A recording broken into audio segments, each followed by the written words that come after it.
ಓಂ ನಂಜುಂಡೇಶ್ವರಾಯ ನಮಃ. ನಿತ್ಯಭಕ್ತಿ ಕಾರ್ಯಕ್ರಮಕ್ಕೆ ಸುಸ್ವಾಗತವನ್ನು ಕೋರುತ್ತಾ ಯುಗಾದಿಯ ಪರ್ವಕಾಲ, ಮಹತ್ವ, ಆಚರಣೆಯ ವಿಧಿವಿಧಾನಗಳು, ಯಾಕೆ ಯುಗಾದಿ ಅಂತ ಹೇಳಿ ನಾವು ಆಚರಣೆ ಮಾಡ್ತೀವಿ, ಇವೆಲ್ಲಕ್ಕೂ ಸಹ ಇವತ್ತಿನ ಉತ್ತರವನ್ನು ಹುಡುಕ್ತಾ ಭಾರತೀಯ ಸಂಸ್ಕೃತಿಯಲ್ಲಿ ಸನಾತನ ಸಂಸ್ಕೃತಿಯಲ್ಲಿ ಮಹತ್ತರವಾಗಿ ಆಚರಣೆ ಮಾಡ್ತಕ್ಕಂಥ ವಿಶೇಷವಾದ ಹಬ್ಬವೇ ಯುಗಾದಿ. ಆ ಯುಗಾದಿ ಕರ್ನಾಟಕ, ಆಂಧ್ರ, ತಮಿಳುನಾಡು ಹಲವಾರು ಕಡೆ ಈ ಹಬ್ಬವನ್ನು ವಿಶಿಷ್ಟ ರೀತಿಯಲ್ಲಿ ವಿಭಿನ್ನತೆಯಿಂದ ಆಚರಣೆ ಮಾಡ್ತಕ್ಕಂಥದ್ದು ಕೂಡ ಆಗಿರುತ್ತೆ. ಯುಗಸ್ಯ ಆದಿ ಯುಗಾದಿ, ಯುಗದ ಪ್ರಾರಂಭದ ದಿನ. ಇದಕ್ಕೆ ಹೆಚ್ಚು ಮಹತ್ವವನ್ನು ಯಾಕೆ ಕೊಡ್ತಾರೆ? ಹೊಸ ಕಾಲ, ಎಲ್ಲ ಕಡೆ ಪ್ರಕೃತಿಯಲ್ಲಿ ಬದಲಾವಣೆಯಾಗಿರುತ್ತೆ. ಗಿಡಗಳೆಲ್ಲ ಹಳೆಯ ಚಿಗುರನ್ನು ಬಿಟ್ಟು ಹಳೆಯ ಎಲೆಗಳನ್ನು ಉದುರಿಸಿ ಹೊಸ ಚಿಗುರಿನಿಂದ ಕಂಗೊಳಿಸ್ತಾ ಇರತಕ್ಕಂತಹ ಕಾಲವನ್ನು ನಾವು ಯುಗಾದಿ ಅಂತ ಕರಿತೀವಿ. ಪಂಚಾಂಗ ರೀತಿ ನೋಡೋಕೆ ಹೋದಾಗ ಚೈತ್ರ ಮಾಸದ ಪಾಡ್ಯಮಿಯನ್ನು ನಾವು ಯುಗಾದಿಯಾಗಿ ಆಚರಣೆ ಮಾಡ್ಕೊಳ್ತೀವಿ. ಈ ದಿನದ ಆಚರಣೆ ವಿಧಿವಿಧಾನಗಳು ಹೇಗಿರುತ್ತೆ, ಇನ್ನು ಈ ದಿನದ ಮಹತ್ವ ಏನು ಅಂತ ಹೇಳಿದ್ರೆ, ಈ ದಿನವನ್ನು ಬ್ರಹ್ಮದೇವ ಇಡೀ ಸೃಷ್ಟಿಯನ್ನು ಇಂದಿನಿಂದಲೇ ಪ್ರಾರಂಭ ಮಾಡಿದ್ದು, ಹಿಂದೆ ಪ್ರಾರಂಭ ಮಾಡಿಸಿದ್ದ ಆಗಿರೋದ್ರಿಂದ ಇಂದು ನಾವು ಪ್ರಾರಂಭ ಅಂದರೆ ಇಲ್ಲಿಂದ ನಮಗೆ ಹೊಸ ಕಾಲ, ಹೊಸದು ಪ್ರಾರಂಭ ಆಗ್ತಾ ಇರ್ತಕ್ಕಂಥದ್ದಾಗಿರುತ್ತೆ. ಪ್ರಕೃತಿಯು ಸಹ ವಸಂತ ಋತುವಿನ ಆಗಮನ, ಹಾಗೆ ಹೊಸ ಸಂವತ್ಸರದ ಜನ್ಮದಿನ, ನಾವು ಹೇಗೆ ನಮ್ಮ ಜನ್ಮದಿನಗಳನ್ನು ಆಚರಣೆ ಮಾಡ್ಕೊಳ್ತೀವೋ ಈ ಯುಗಾದಿಯ ದಿನ ಪ್ರಕೃತಿಯ ಸೃಷ್ಟಿಯ ಜನ್ಮದಿನ ಅಂತೂ ಕೂಡ ನಾವು ಹೇಳ್ಬೋದು.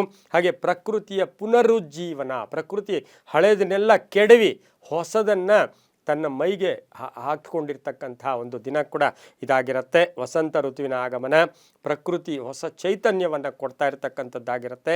ಹಾಗೆ ಮರಗಿಡಗಳು ಚಿಗುರು, ಹೂವು ಅರಳಿರ್ತಕ್ಕಂಥದ್ದು, ಕೋಗಿಲೆ ಎಲ್ಲ ಕಡೆ ಗಾಯನ, ಕೋಗಿಲೆಯ ಆ ಇಂಪಾದ ಗಾಯನ, ಇವೆಲ್ಲವೂ ಕೂಡ ಉಂಟಾಗ್ತಕ್ಕಂಥದ್ದೇ ಇಲ್ಲಿಂದ ಸಮೃದ್ಧಿ ಸಂಕೇತ, ಹಾಗೆ ಯಶಸ್ಸಿನ ಒಂದು ಪರ್ವ ಕಾಲ ಕೂಡ ಇದಾಗಿರುತ್ತೆ.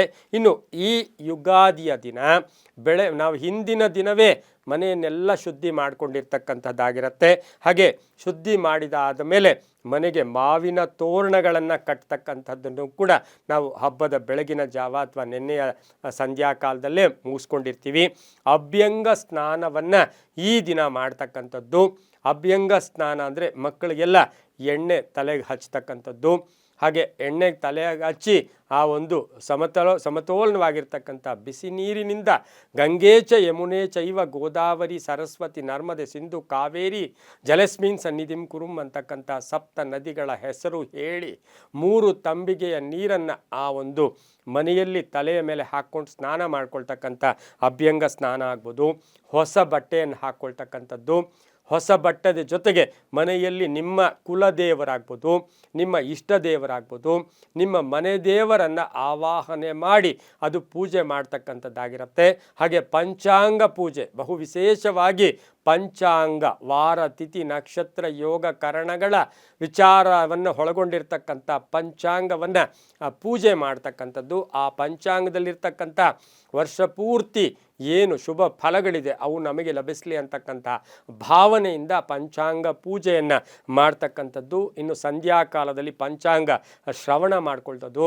ಮನೆ ದೇವರು ಕುಲದೇವರಿಗೆ ಪೂಜೆ ಮಾಡಿದ್ದಾದ ಮೇಲೆ ಹೋಳಿಗೆಯ ಊಟ, ಸಿಹಿ ಊಟವನ್ನು ತಿಂತಕ್ಕಂಥದ್ದಾಗಿರುತ್ತೆ. ಹಾಗೆ ಇದರ ಜೊತೆಗೆ ಆ ಪೂಜಾ ಕೈಂಕರ್ಯದಲ್ಲಿ ಭಾಳ ವಿಶೇಷವಾಗಿರ್ತಕ್ಕಂಥ ನೈವೇದ್ಯ ಅಂತ ಏನು ಕರಿತೀವಿ ಅದನ್ನೇ ನಾವು ಬೇವು ಬೆಲ್ಲ ಅಂತ ಹೇಳ್ತೀವಿ. ಈ ಬೇವು ಬೆಲ್ಲ ಕಷ್ಟ ಸುಖಗಳ ಒಂದು ಸಮತೋಲನವನ್ನು ತೋರಿಸ್ಕೊಳ್ತಕ್ಕಂಥ ಖಾದ್ಯ ಕೂಡ ಆಗಿರುತ್ತೆ. ಬೇವು ಬೆಲ್ಲವನ್ನು ನೈವೇದ್ಯವಾಗಿಟ್ಟು ಹಂಚತಕ್ಕಂಥದ್ದು ಕೂಡ ಈ ಯುಗಾದಿಯ ಬಹು ವಿಶೇಷವಾಗಿರ್ತಕ್ಕಂಥದ್ದು. ಶ್ರೀರಾಮರ ಪಟ್ಟಾಭಿಷೇಕ ಆದಂತಹ ದಿನ ಕೂಡ ಇದೇ ಆಗಿರುತ್ತೆ. ಹಾಗೆ ಮತ್ಸ್ಯಾವತಾರವನ್ನು ತಾಳಿದಂತಹ ಸಂದರ್ಭ ಯಾವುದು ಅಂದರೆ ಅದು ಯುಗಾದಿಯ ದಿನ ಕೂಡ ಇದಾಗಿರುತ್ತೆ. ಅದರ ಜೊತೆಗೆ ಈ ಶಾಲಿವಾಹನ ಶಕೆ ಪ್ರಾರಂಭ ಆದಂತಹ ದಿನ ಕೂಡ ಇದಾಗಿರುತ್ತೆ.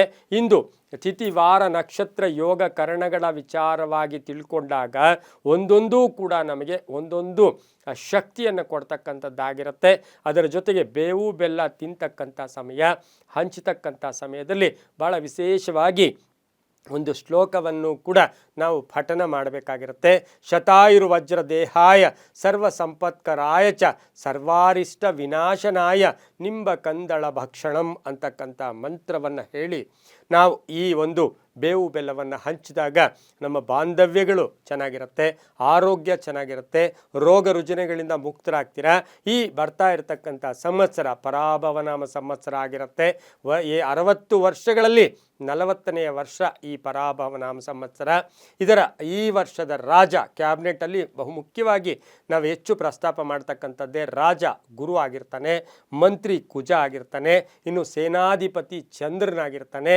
ಎಲ್ಲಕ್ಕಿಂತ ಮಿಗಿಲಾಗಿ ಸತ್ಸಂಕಲ್ಪಗಳನ್ನು ಮಾಡಿಕೊಂಡಾಗ ಕೆಟ್ಟದ್ದು ಕೂಡ ಈ ಕತ್ತಲೆಯಲ್ಲಿ ತುಂಬಿರುವಾಗ ಒಂದು ಕಿಡಿಯನ್ನು ಹಚ್ಚಿದಾಗ ಇಡೀ ಕತ್ತಲೆ ಓಡಿ ಹೋಗುವ ಹಾಗೆ ವರ್ಷದಲ್ಲಿ ನಮಗೆ ಬರ್ತಕ್ಕಂಥ ಕಂಟಕಗಳೆಲ್ಲವೂ ಕೂಡ ದೂರ ಆಗತ್ತೆ. ಹಾಗಾಗಿ ಈ ದಿನ ಬಹಳ ವಿಶೇಷವಾದ ದಿನ. ಬೇವು ಬೆಲ್ಲವನ್ನು ಎಲ್ಲರೂ ಸವಿಯಲೇಬೇಕು, ಜೊತೆಗೆ ಒಳ್ಳೆಯ ಸಂಕಲ್ಪ ಮಾಡ್ಕೋಬೇಕು. ಅದರ ಜೊತೆಗೆ ಈ ಹಬ್ಬದಲ್ಲಿರ್ತಕ್ಕಂಥ ಒಂದು ಹಿನ್ನೆಲೆಯನ್ನು ಗಮನಿಸಿ ನೋಡಕ್ಕೆ ಹೋದಾಗ ಆರೋಗ್ಯದ ದೃಷ್ಟಿಯಿಂದ, ಅದೃಷ್ಟದ ದೃಷ್ಟಿಯಿಂದ, ಮಾನಸಿಕವಾಗಿ, ವೈಜ್ಞಾನಿಕವಾಗಿ, ಧಾರ್ಮಿಕವಾಗಿ ಎಲ್ಲವೂ ಗಮನಿಸಿದ್ದೆ ಆದರೆ ಈ ಹಬ್ಬ ಚೈತನ್ಯವನ್ನು ಪ್ರೇರೇಪಿಸುತ್ತೆ, ಹೊಸ ಶಕ್ತಿಯನ್ನು ಕೊಡುತ್ತೆ, ಹೊಸತನವನ್ನು ಕೊಡ್ತಕ್ಕಂಥ ಈ ಯುಗಾದಿ ಬಹಳ ವಿಶೇಷವಾದ ಮಹತ್ವವನ್ನು ಕೃತಯುಗ, ತ್ರೇತಾಯುಗ, ದ್ವಾಪರ ಯುಗದಲ್ಲೂ ಕಲಿಯುಗದಲ್ಲೂ ಹೊಂದಿದೆ ಅಂತ ಹೇಳ್ತಾ ಈ ಹಬ್ಬವನ್ನು ಎಲ್ಲರೂ ಕೂಡ ಒಳ್ಳೆಯ ಮನಸ್ಸಿನಿಂದ ಆಚರಣೆ ಮಾಡೋಣ. ಎಲ್ಲರಿಗೂ ಶುಭವಾಗಲಿ. ಸರ್ವೇ ಜನ ಸುಖಿನೋ ಭವಂತು. ಸಮಸ್ತ ಸನ್ಮಂಗಳಾನಿ ಭವಂತು.